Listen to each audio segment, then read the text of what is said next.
Tukang Cukur, karya Budi Dharma. Gito, anak getas Pejaten, kawasan pinggiran Kota Kudus. Setiap hari kecuali Minggu dan hari libur, berjalan kaki, pergi pulang hampir 14 kilo ke sekolahnya. Sekolah dasar di Jalan Dendels. Karena banyak jalan menuju ke sekolahnya, Gito bisa memilih jalan mana yang paling disukainya. Kalau perlu, dia juga lewat jalan-jalan kecil yang lebih jauh untuk menyenangkan hatinya. Seperti anak-anak lain, Gito sehari hanya makan 1 kali setelah pulang sekolah. Juga seperti anak-anak lain, Gito tidak mempunyai sandal, apalagi sepatu. Guru-guru pun bertelanjang kaki. Kalau ada guru memakai sepatu atau sandal, pasti sepatu atau sandalnya sudah reot. Pakaian Gito, demikian juga pakaian teman-temannya, serba compang-camping, penuh tambalan. Demikian pula pakaian para guru. Semua pakaian sudah luntur warnanya, dan kalau diwenter warnanya bisa tampak agak cerah, tapi dalam waktu singkat luntur lagi. Gito tahu cara menangkal kelaparan. Kalau mau, dia bisa menangkap ikan di sungai, tidak jauh dari rumahnya. Pada waktu pulang dari sekolah, kadang-kadang Gito lewat Pasar Johar, tidak jauh dari stasiun jurusan Pati, Juwana, Rembang, dan jurusan Pencangakan, Jepara. Di pasar itu, dia bisa memunguti remah-remah gula Jawa, gula yang bermanfaat untuk melawan rasa lapar. Tidak jauh dari rumahnya ada pabrik bungkil kacang tanah untuk pakan ternak. Kadang-kadang Gito juga memunguti remah-remah bungkil kacang tanah. Meskipun dia tahu bungkil kacang tanah bisa menyebabkan sakit perut dan gondongan, leher bisa membengkak sampai besar. Di rumah, kalau beras padi habis, ayah, ibu, dan Gito, satu-satunya anak ayah dan ibunya, makan beras jagung. Dan kalau beras jagung habis, mereka makan ketela pohon. Pada suatu hari, ketika pulang dan melewati kedai gulai kambing kakek Leman, seorang laki-laki tua yang selalu memakai udeng Jawa di kepalanya. Gito dipanggil oleh kakek Leman. Gito diberi makan, lalu seperti biasa disuruh membersihkan rumput di pekarangan belakang kedai. Kakek Leman bertanya, "Gito, apa kamu tidak melihat tukang cukur di bawah pohon cemara?" Kakek Leman membuka udengnya, lalu memutar tubuhnya, kemudian berkata, "Lihat ini," sambil meminggirkan rambutnya. Tampak bekas luka, bukan luka biasa, tapi agak dalam. Akhir bulan September 1948 datang, dan di mana-mana terasa suasana panas dan serba mengancam. Banyak tentara memakai duk merah berdatangan, entah dari mana. Kata orang, itulah tentara PKI, Partai Komunis Indonesia. Mereka berkeliaran, masuk keluar kampung, dan kebanyakan bergerombol di daerah Sandulok, Pelacuran, di pinggir kota sebelah timur. Kemudian beberapa kali selama 24 jam terdengar tembakan-tembakan. Makin hari makin banyak cerita mengenai orang hilang, orang dibunuh, dan macam-macam lagi yang kurang jelas. Mata uang Republik Indonesia dinyatakan tidak berlaku, diganti dengan mata uang pemerintah komunis, mirip kupon. Harga semua barang makin melompat-lompat. Pada suatu siang, ada pemandangan yang menakjubkan. Tukang cukur berpakaian tentara, memakai duk merah, menenteng senjata, beserta dengan beberapa tentara lain masuk ke daerah di belakang rumah sakit, didahului oleh beberapa orang yang tangannya diikat. Diam-diam Gito mengikuti mereka. Ketika sampai lapangan terbuka, mereka berhenti, dan Gito bersembunyi di balik semak-semak.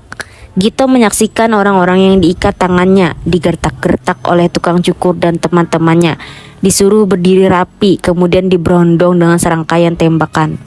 Keadaan makin gawat, listrik tidak pernah menyala lagi. Tembakan-tembakan kadang-kadang terdengar selama 24 jam sehari. Keadaan menjadi lebih gawat ketika, kata orang, pasukan Siliwangi yang khusus didatangkan dari Jawa Barat masuk ke kota Kudus untuk membersihkan pasukan PKI. Dalam berbagai pertempuran kecil-kecilan, tentara PKI melarikan diri. Orang-orang PKI ditangkap dan beberapa tokohnya diarak ke alun-alun, dibawa ke bawah pohon beringin, kemudian ditembak. Gito datang dan melihat pemandangan yang sukar dipercaya. Tukang cukur berpakaian preman tidak lagi memakai pakaian tentara PKI, memberi komando kepada orang-orang yang akan dihukum mati untuk berdiri dengan tegap dan rapi. Kemudian melilitkan kain ke wajah-wajah mereka supaya mereka tidak bisa melihat regu penembak. Beberapa kali hukuman tembak mati oleh pasukan Siliwangi dilakukan di alun-alun, dan semua orang boleh menyaksikan. Gito tahu tentara PKI membunuh dengan diam-diam dan serba rahasia, tidak seperti pasukan Siliwangi. Dalam beberapa peristiwa hukuman mati itu, tukang cukur tampak mondar-mandir dengan sikap gagah. Kabar tidak jelas beredar. Pada suatu hari, tukang cukur itu dihajar oleh tentara Siliwangi dengan tuduhan dia membuat daftar orang-orang yang dibencinya untuk dihukum mati tanpa bukti. Hari demi hari berjalan terus, makin lama suasana makin mencekam dan akhirnya bulan Desember 1948 tiba. Pasukan Siliwangi telah meninggalkan Kudus, mengejar tentara-tentara PKI yang terus terdesak ke timur sampai Pati, Juwana, Rembang, melebar ke Cepu dan Blora. Setelah Kudus ditinggal oleh pasukan Siliwangi, pada suatu hari ketika fajar hampir tiba, seluruh kota Kudus terasa bergetar-getar. Langit dilalui pesawat cocor merah yang terbang sangat rendah, datang dan pergi lagi. Pesawat cocor merah itulah pesawat kebanggaan Belanda.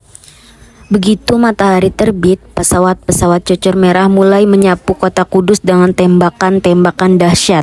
Peluru-peluru berat mendesing di sana-sini. Jenazah bergelimpangan di sana-sini pula. Beberapa bagian getas pejaten juga dihujani peluru, tapi hanya tempat-tempat tertentu. Kemudian rumah Gito juga terhantam beberapa peluru. Ayah Gito segera mengajak Gito dan ibunya lari dari pintu belakang, menyeberang jalan, masuk ke sebuah gang yang berliku-liku, mengungsi ke rumah Pak Ruslan, sahabat ayah Gito. Keluarga Ruslan menyambut mereka dengan baik, memberi mereka karet tebal untuk digigit kalau ada bom meledak, dan juga penutup kuping. Mereka bertahan di tempat perlindungan bawah tanah hampir 2 hari, tanpa makan. Ruslan membagikan pil untuk membuat perut kenyang. Akhirnya sekitar jam 3 siang, tank-tank Belanda diikuti banyak panser dan tentara berlari-lari kecil memasuki kota Kudus dari arah kota Demak. Kota Kudus dan seluruh daerah di pinggirannya resmi diduduki pasukan Belanda. Selama hampir 1 minggu, Kudus bagaikan kota mati. Keluarga Ruslan meninggalkan rumahnya, entah pergi kemana. Tentara-tentara Belanda masuk ke kampung-kampung, menangkap semua pemuda yang dicurigai, lalu dibawa entah kemana. Setelah keadaan tenang, Gito mulai sekolah dan seperti biasa, dia berjalan kaki, makan hanya sekali sehari, dan kadang-kadang waktu pulang memilih jalan dan gang-gang yang berbeda-beda. Pada suatu hari, ketika Gito pulang, ada sebuah jeep berjalan perlahan-lahan di jalan Bintingan. Lalu dengan sigap Gito meloncat ke selokan, bersembunyi. Di dalam jeep ada 2 orang berpakaian tentara Belanda, yaitu tukang cukur bertindak sebagai sopir dan Ruslan duduk di sebelahnya. Hampir setiap malam ada tembak-menembak. Gerilyawan pejuang Indonesia masuk kota. Hari demi hari berjalan terus sampai akhirnya Gito masuk ke SMP tidak jauh dari alun-alun. Pada bulan Desember 1949, semua tentara Belanda ditarik dan masuklah tentara Indonesia dari sekian banyak markas daruratnya. Kebanyakan di daerah Gunung Muria. Gito mendengar penarikan tentara Belanda adalah hasil konferensi meja bundar di Belanda antara wakil Indonesia dan wakil Belanda. Pasukan Belanda harus meninggalkan Indonesia kecuali Irian Barat, sekarang Papua. Tukang cukur dan Ruslan hilang tanpa jejak. Ketika Gito sudah naik kelas 2, suasana Kudus tegang lagi. Sekian banyak tentara yang tidak dikenal. Semua mengenakan duk hijau dan membawa senapan, berkeliaran di seluruh bagian kota seperti dulu. Banyak di antara mereka menggerombol di kawasan Sandulok. Suasana makin hari makin muram. Sampai akhirnya sekitar jam 1 malam, Gito terbangun mendengar tembakan tanpa henti tidak jauh dari rumah. Sekitar jam 6 pagi, suasana menjadi betul-betul senyap. Tersebarlah berita pertempuran hebat di bekas pabrik rokok Niti Semito, tidak jauh dari rumah Gito, telah berakhir. Sebagian tentara liar terjebak di bekas pabrik dan sebagian melarikan diri, kemungkinan menuju ke arah Gunung Merapi dan Merbabu. Gito baru tahu tentara liar itu dikenal sebagai tentara NII atau Negara Islam Indonesia dan akan menjatuhkan pemerintah Indonesia, menjadikan Indonesia sebagai negara Islam. Ketika Gito tiba di bekas pabrik rokok, sudah banyak orang berkerumun di sana. Semua mayat tentara yang terjebak di pabrik sudah diangkut keluar, dibaringkan di pinggir jalan. Salah satu mayat itu tidak lain dan tidak bukan adalah tukang cukur.